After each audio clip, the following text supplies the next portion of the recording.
How did you initially become involved with Carmel? Obviously, it was quite a few years ago now.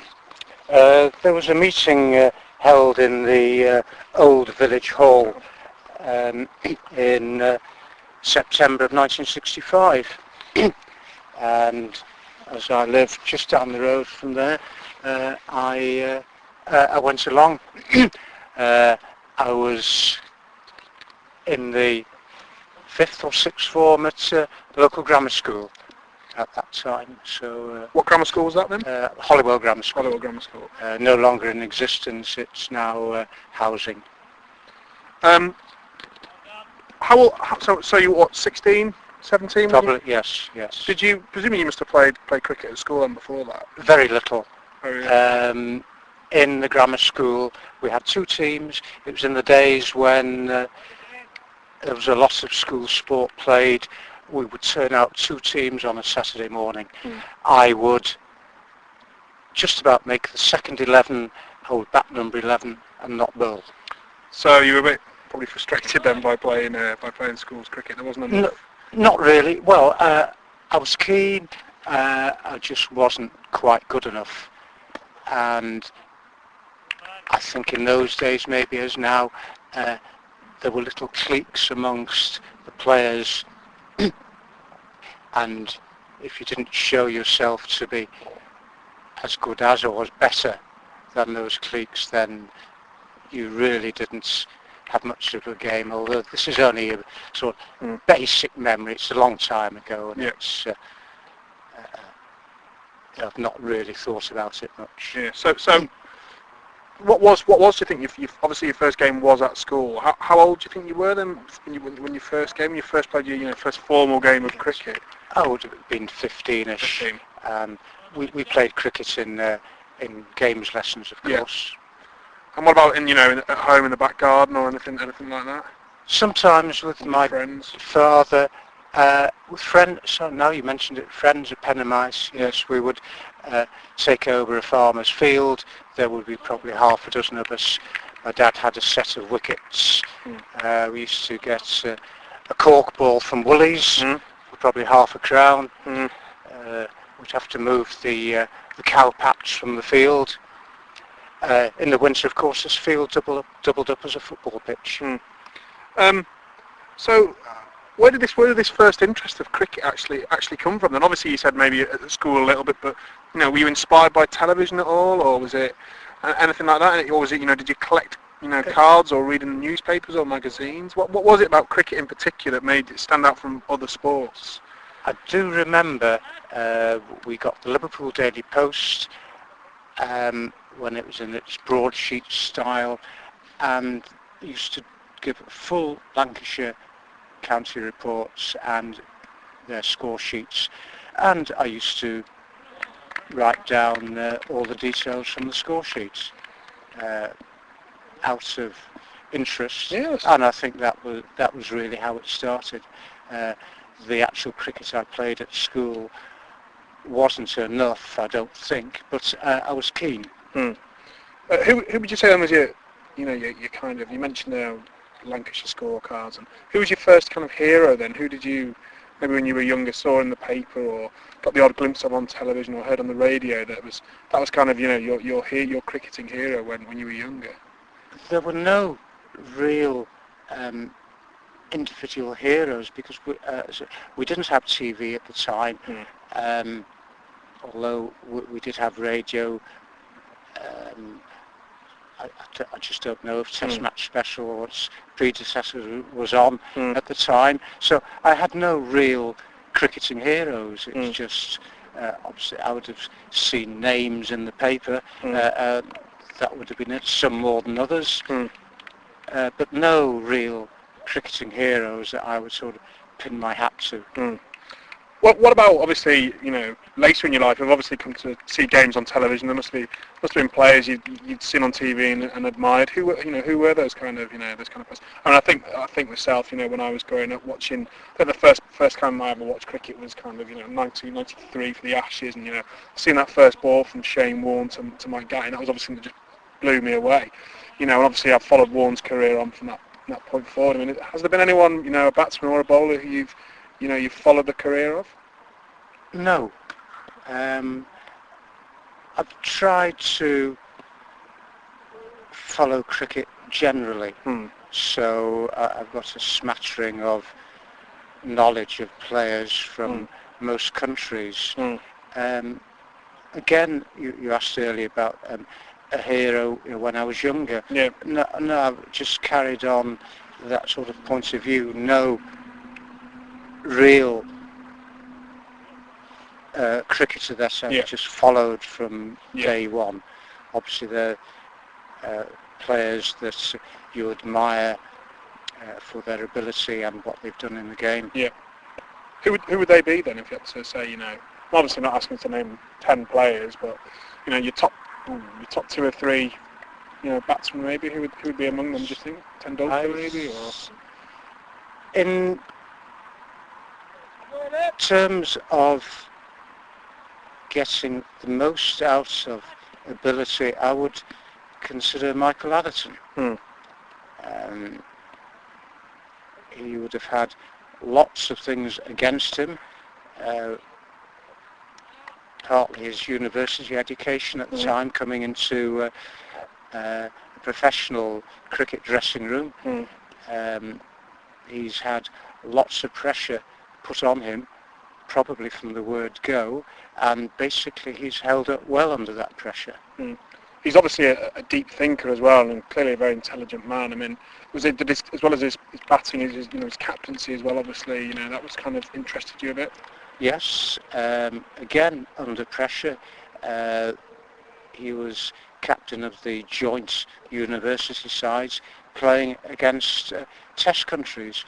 Of course, that doesn't happen now. You're lucky if a county captain gets to play against a test side. So he, in terms of experience, he's had quite a bit. Yeah. Nowadays, cricket gets this forensic analysis on television, in the newspapers, on the radio. Is there anyone in particular you like listening to or reading? I really appreciate Richie Benno's commentary, and how I know it is now less and less. Yeah. But considering what he has achieved in the game and how fair he is to every test player on radio or TV, I'm most impressed with him. I also liked listening to Brian Johnston on Test Match Special. Yeah. He never did anybody down, even if they played poorly. Yeah. Just looking back to the early Carmel days, then Ferg. I mean, can you remember well your first game for the club? No, I can't, but I can remember the season before. I played a couple of matches for Halkyn Extras, which was their third team. I was given the ball. The captain was prefect at the grammar school, and he got me. I'd been up to practice a couple of times, and it was basically their third team that played on a Saturday. I bowled a wide, and I got a wicket with my next ball. That was for Halkyn Extras? Yes. What, in terms of Carmel, I mean, was it just you? What season was it you think you began? 1966. 66. I didn't play all that often because I'd got my O-levels. Yeah. So I spent some time studying. How old were you in 66 then? You'd have been 15? 19.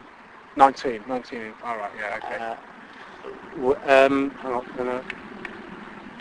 In my 19th year. In your 19th year, so you were 18 coming 19. Yes, so in terms of cricket experience, with what the younger players have now, that was no experience at all. You almost like you'd had no coaching. You just kind of self-taught yourself. And, right. When did you first? I presume obviously Stan was involved with the club at that stage. Then he was one of the movers behind the meeting, or at least he spoke at the meeting. Yeah. Did you go to the meeting yourself? Yes, then? I went So to you the were at the meeting, right? How many people were at that meeting then? And 20 odds, I'm guessing, of course. It's some time ago. And there was general enthusiasm amongst those people that a cricket club could be founded. Yes, there was. Yes. They didn't realise, of course, the commitment that would be needed. I mean, the early days obviously at the Gok down the road. I mean, what are your memories of that? And you kind of playing there. Picking up sheet muck to make the ground playable. The ground was owned by a farmer. He didn't charge us any rent. And during the week when we weren't playing, his sheep grazed. And what how did the wicket play down there? Were there any? Because obviously a bit of a slope. Were there any quirks of the way it played?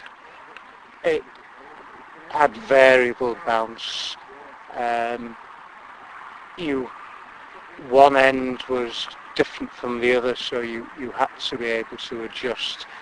And in fact, some bowlers couldn't. They preferred one end and just didn't bowl from the other end. They were so different.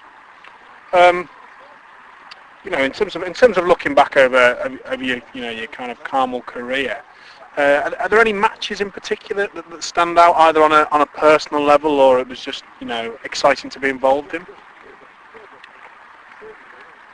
I do remember an exciting finish. In terms of the quality of the match, it must have been pretty poor. We were playing at home. We were playing an Irby, third 11 Irby, played on the Whittle. This was in the days before we entered the North Wales League. We were all out 21. I was fielding at short third man. I decided that I might have a better chance of catching the ball if I went to short fine leg. I moved over to short fine leg without the captain's permission, and very next ball the catch came and I held it. Was that obviously a key catch in the game? Because it was the final wickets. They had one run needed to win.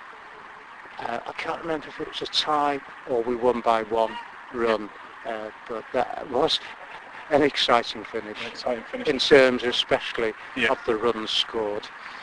What about in terms of yourself? Obviously, your century. I mean, that must have been one of the highlights of your of your Carmel career.